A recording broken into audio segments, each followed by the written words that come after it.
본문은 바울의 변명으로 알려져 있는 말씀입니다.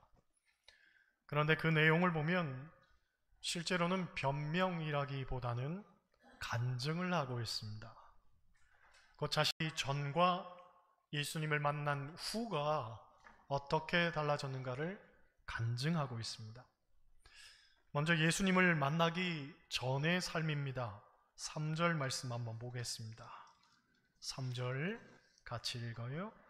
나는 유대인으로 길리기아 다소에서 났고 이 성에서 자라 가말리엘의 문화에서 우리 조상들의 율법에 엄한 교훈을 받았고 오늘 너희 모든 사람처럼 하나님께 대하여 열심히 있는 자라. 아멘. 첫째, 그는 유대인으로 길리기아 다소에서 났다고 합니다. 여러분, 다소는 튀르키예 남서부 지역에 위치한 고대 도시로 로마 제국 내에 아주 중요한 교육과 문화의 중심지였습니다. 특히나 당대 최고의 스토아 철학자들이 다소에서 활동을 하였는데 그 중에는 황제의 스승들도 있었을 만큼 학문적으로 아주 인정받는 곳이었습니다. 그러므로 바울이 다소 출신이라고 하는 데에는 그 자체로 많은 의미를 내포한다고 볼 수가 있습니다. 둘째로 그는 가말리엘 문화에서 율법의 교훈을 받았다고 합니다. 바리새파는 율법을 대하는 태도에 따라 샴마이 학파와 힐렐 학파로 양대 산맥을 이루고 있었는데 바울의 스승이었던 가말리엘은 힐렐 학파의 대표자였던 힐렐의 손자로서 굉장한 정치적, 종교적 거물이었습니다. 그런 사람의 문화에서 교육을 받았다는 건 바울 자신도 보통 사람은 아니었다는 이야기죠. 셋째로 그는 하나님께 대하여 열심히 있는 자라고 말합니다. 물론 여기서의 열심은 율법적 열심을 말하는데 구체적으로 그 열심이 어느 정도였는지 4절, 5절을 통해서 말합니다. 우리 4절, 5절 같이 보겠습니다.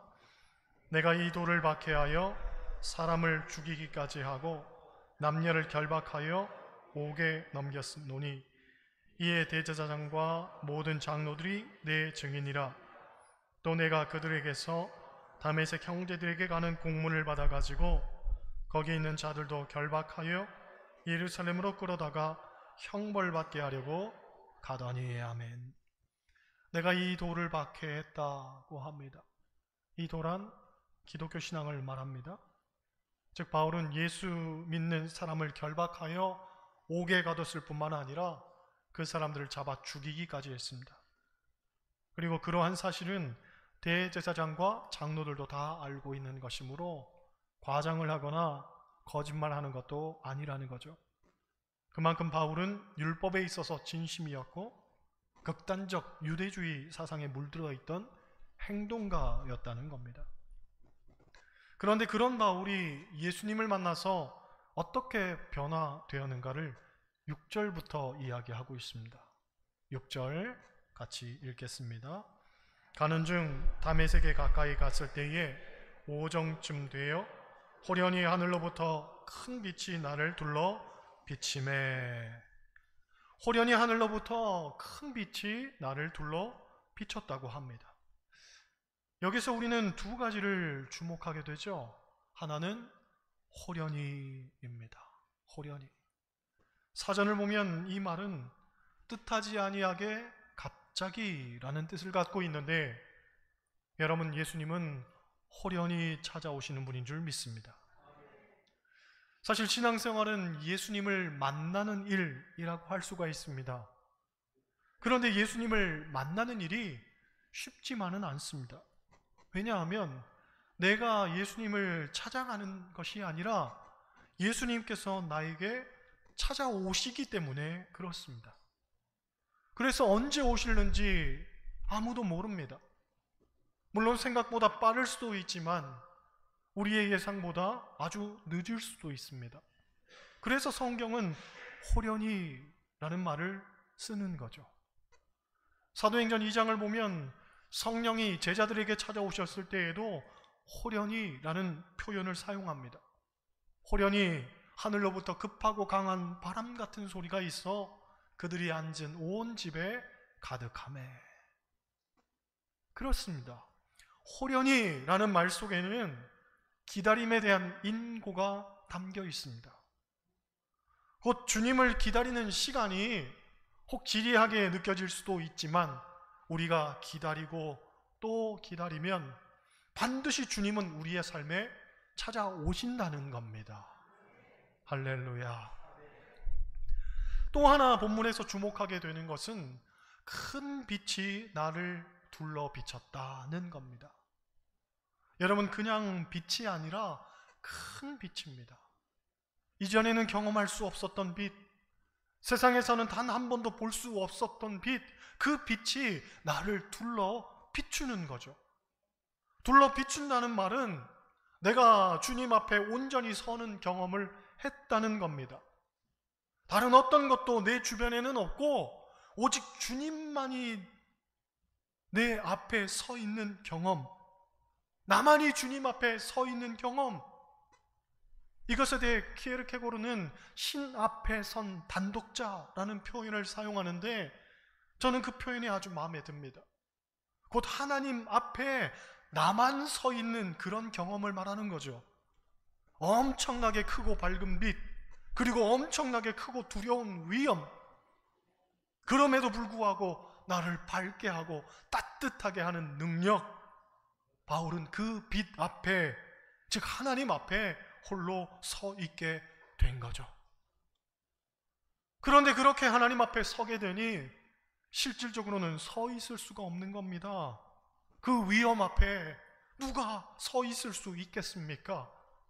그러니 당연하게도 7절을 보면 그가 엎드러져 들었다고 합니다.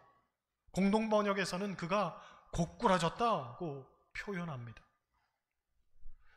여러분, 우리가 정말 신앙생활 제대로 하기 위해서는 이렇듯 하나님 앞에 서 있는 경험, 그리고 하나님 앞에서 완전히 고꾸라지는 경험을 해야 합니다. 그래서 나는 죽어야 합니다. 철저히 죽어야 합니다. 자기 의도 죽고 자기 자랑도 죽어야 합니다.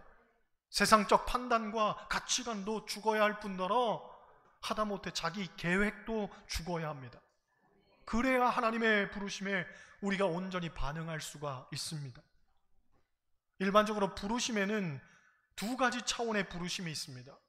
하나는 공동체적인 부르심이고 다른 하나는 개인적인 부르심입니다. 먼저 공동체적인 부르심은 교회로서의 부르심입니다. 예를 들어 여러분을 부르사 사천제일교회의 한 구성원으로 또 성도로 부르셨습니다. 교회는 어느 한 개인의 소유가 아니죠. 주님을 머리로 한 우리 모든 지체들의 것입니다. 사천제일교회를 세우시고 우리를 성도로 부르시고 하나님의 영광을 위하여 교회가 일하길 원하십니다. 이것이 공동체적인 부르심입니다. 반면 어떤 경우에는 하나님이 우리를 지극히 개인적으로 부르시기도 합니다.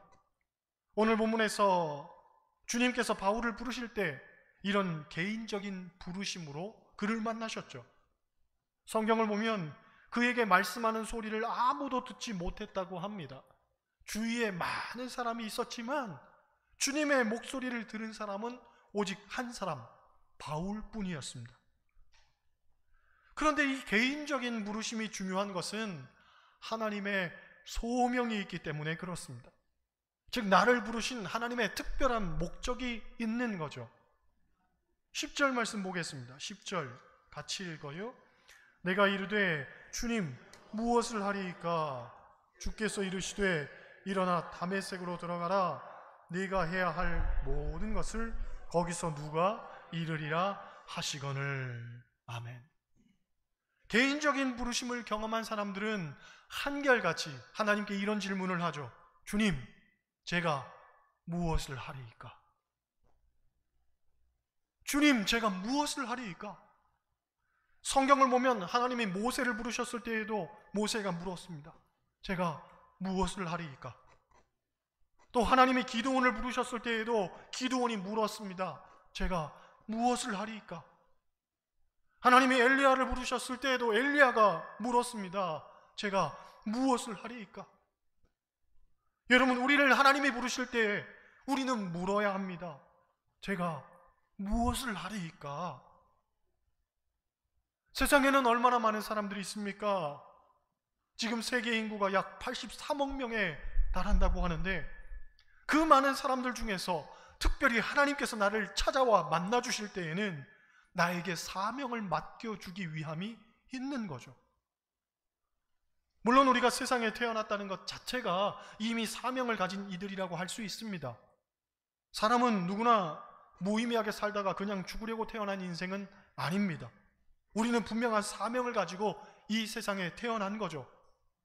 하지만 그 사명 중에서도 가장 귀한 사명, 정말 주님이 나에게 원하시는 사명이 무엇인가? 우리는 그것에 대해서 물을 줄 알아야 합니다. 본문을 보면 주님을 만난 바울이 그것에 대해서 묻는 겁니다. 무엇을 해야 하겠습니까? 주님, 제가 무엇을 해야 하겠습니까? 그런데 무엇을 해야 하냐고 묻는 바울에게 주님께서는 이런 말씀을 하십니다. 일어나 다메섹으로 들어가라. 일어나 다메섹으로 들어가라. 여러분, 원래 바울은 어디로 가고 있었습니까? 어디로 가고 있었습니까? 다메섹으로 가고 있었습니다. 그런데 다메섹으로 가던 바울에게 예수님은 일어나 다메섹으로 가라 하시는 거죠. 생각해보면 예수님께서 그에게 다른 곳으로 가라고 할 수도 있었을 겁니다. 예를 들어, 너는 이방인을 위해서 택한 나의 그릇이니 이제 다메섹으로 가지 말고 이방 땅으로 가라. 충분히 그렇게 하실 수 있었단 말이죠. 그런데 예수님께서는 그렇게 말씀하지 않으시고 다메섹으로 가던 바울에게 일어나 다메섹으로 들어가라 하고 말씀하십니다. 사실 이 말씀은 신학적으로 굉장히 중요한 말씀입니다. 굉장히 중요한 말씀이에요. 왜냐? 장소는 변하지 않았지만 목적이 변했기 때문에 그렇습니다. 곧 다메섹으로 가는 의미와 목적이 변한 거죠. 예수 믿기 전에는 예수 믿는 사람을 잡으러 가는 것이 목적이었습니다. 그런데 예수를 만나고 난 후에는 목적이 달라진 거죠. 즉 다메섹이라는 장소는 같지만 이미 그곳은 다른 의미의 장소가 된 겁니다. 비슷한 맥락에서 마가복음 9장을 보면 베드로와 야고보와 요한이 변화산에서 영광스러운 모습으로 변화된 예수님을 보고서는 우리가 여기서 초막셋을 짓고 살겠습니다 하고 말하는 장면이 나옵니다. 거기서의 경험이 너무나 황홀하고 좋았기 때문에 차라리 여기서 사는 게 낫겠다고 생각을 한 거죠. 그런데 예수님께서는 제자들에게 너희가 거기 있으면 안 되고 다시 세상으로 내려갈 것을 말씀하십니다. 왜냐하면 우리가 정말 있어야 할 곳은 산 위가 아니라 산 아래이기 때문이라는 거죠. 여러분, 우리가 예수 믿고 나면 직장을 떠나야 합니까? 예수를 믿고 나면 가정을 떠나야 합니까? 예수를 믿고 나면 형제 자매들을 버려야 합니까? 어떤 이단들은 그래야 한다고 말합니다. 직장을 떠나고 가정을 떠나고 형제 자매들을 버려야 한다고 말합니다. 그런데 성경은 그렇게 가르치지 않습니다. 다메섹으로 가던 길에 예수를 만났으니 이제는 방향을 바꿔서 예루살렘으로 가라고 말하지 않습니다. 오히려 가던 길을 계속 가라고 합니다. 다메섹으로 가려 했다면 다메섹으로 가라고 합니다. 다만 바울에게 있어서 다메섹이 더 이상 같은 의미일 수는 없듯 우리도 마찬가지라는 거죠. 여러분, 우리의 가정, 우리의 직장, 우리가 살아가는 모든 터전, 예수 믿기 전이나 예수 믿은 후나 같습니다. 그러나 장소는 같지만 목적이 다릅니다. 우리가 살아가는 그곳의 의미가 이제는 달라지는 거죠. 일상 하나님의 신비라는 책이 있습니다. 그 책 서문을 보면 이런 이야기를 꺼내놓습니다. 어떤 제자가 자기 스승에게 한탄을 합니다. 선생님, 제게 초자연적인 권능이 있다면 얼마나 좋겠습니까? 죽어가는 아이를 보노라면 일어나라 외치고 싶습니다. 병든 사람을 볼 때면 당장 나아라 하고 말하고 싶습니다. 꼬부랑 할머니를 만나면 똑바로 서세요 하고 선포하고 싶습니다. 아, 슬픕니다. 저는 죽은 막대기 같은 존재입니다. 하나님은 왜 제게 초자연적인 권능을 주지 않으시는 겁니까? 제자의 말에 스승은 화를 내며 고개를 젓습니다. 내가 나와 그토록 많은 세월을 함께 했건만 아직도 철이 덜 들었냐? 내가 나를 안 지가 이렇게 오래되었건만 아직도 깨닫지 못하였느냐? 잘 듣거라. 나는 이 땅에서 80평생을 살았지만 한 번도 죽은 아이를 살린 적 없고 한 번도 병든 자를 낫게 한 적이 없으며 한 번도 노인의 등뼈를 바로 편 적이 없다. 냉엄한 운명 아래 아이들은 죽고 사람은 병들며 늙은이는 쓰러지게 마련이지. 기적을 구한다고? 내 말을 듣거라. 가서 물을 깃고 장작을 패고 돌을 쪼아라. 그게 기적 아니냐? 이 땅에서 5년, 50년, 80년을 살되 그 누구도 속이지 않고 저주하지 않으며 살인하지 않는 자가 참으로 복된 자로다. 저자는 이 이야기 끝에 이런 결론을 내립니다. 오늘날 정절을 지키고 정직하게 사는 것 자체가 하나의 기적이건만 사람들은 천상의 종소리와 기적 소리가 울려야 기적이 일어난다고 생각을 한다. 그렇습니다. 우리는 우리의 삶, 우리의 일상을 다르게 보는 눈이 필요합니다. 우리가 살아가는 그곳은 우리가 벗어나야 할 구렁텅이가 아니라 우리가 예수님과 함께 살며 함께 변화시켜 나가야 할 하나님이 만드신 곳입니다. 그러므로 우리에게 중요한 것이 있다면 하나님 안에서 우리 인생의 목적을 발견하는 것입니다. 그리고 그 목적 속에서 우리의 삶을 새롭게 해석해내며 하나님의 인도하심을 경탄하며 사는 거죠. 그런데 또 하나 생각해 볼 것은 그 목적이 뜻밖에도 구체적이지는 않다는 겁니다. 무슨 얘기냐면 오늘 본문을 보면 바울에게 말씀하시기를 다메섹으로 들어가면 네가 해야 할 모든 것을 거기서 누가 가르쳐 주실 것이라고 말합니다. 즉 누구인지도 가르쳐 주지 않고 무엇을 해야 하는지도 말씀하지 않으십니다. 모든 것이 모호할 뿐입니다. 다만 지금 할 일은 다메섹으로 들어가라는 거죠. 무슨 얘기입니까? 하나님께서 그에게 원하셨던 건 이런 거죠. 하나에 순종하면 그 다음 순종할 일을 가르쳐 주실 것이고 그 다음을 순종하면 그 다음을 가르쳐 주시겠다는 거예요. 이게 하나님의 방법이라는 거죠. 기실 광야에서 하나님께서 이스라엘 백성들을 먹이실 때 그날의 만나만 거두게 하셨습니다.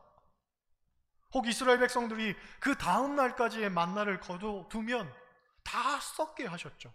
왜 그랬습니까? 결론부터 말하면 매일의 순종을 요구하신 겁니다.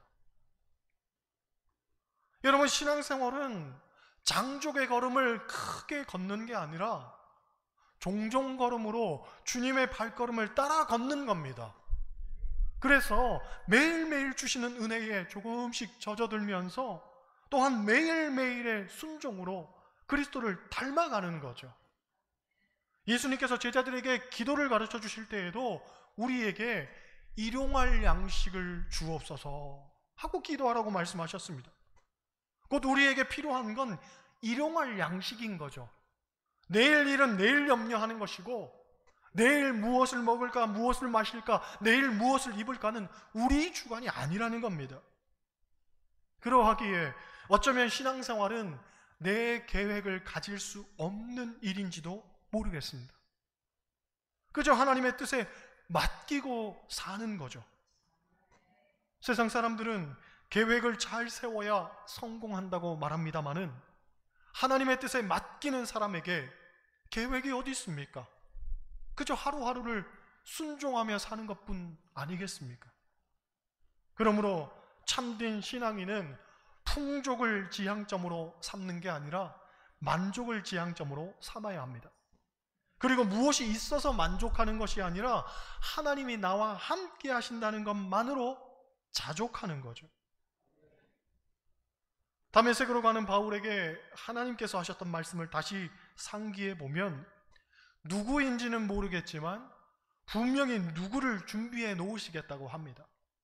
또 무슨 일인지는 모르겠지만 무슨 일인지에 대해서도 가르쳐 주시겠다고 말씀하십니다. 요컨대 하나님은 이미 다 예비해 놓고 계십니다. 비록 우리는 알지 못하지만 하나님은 다 아시고 또한 단계별로 미리 다 준비해 놓고 계십니다. 그래서 우리가 순종하면 그 다음 할 일을 가르쳐 주시고, 그 다음 순종하면 또 그 다음에 순종할 일을 가르쳐 주시고, 끊임없이 우리는 하나님 앞에 순종하며 살아갈 뿐인 거죠. 그러므로 우리가 무슨 일을 만나든지 걱정할 필요는 없습니다. 우리는 다 하나님 은혜로 살게 되어 있습니다. 돌아보면 우리의 삶은 다 은혜로 산 삶이었습니다. 내 힘으로 내 계획대로 산 것 같지만 아닙니다. 내 힘은 늘 부족했고 내 계획은 늘 어그러졌습니다. 하지만 뒤틀려버린 내 힘과 계획을 바로잡아 합력하여 선을 이루신 분이 하나님이십니다. 우리가 믿음 안에 있었더니 하나님은 가장 좋은 것으로 우리의 삶을 이끄시고 우리를 만족해 하셨습니다.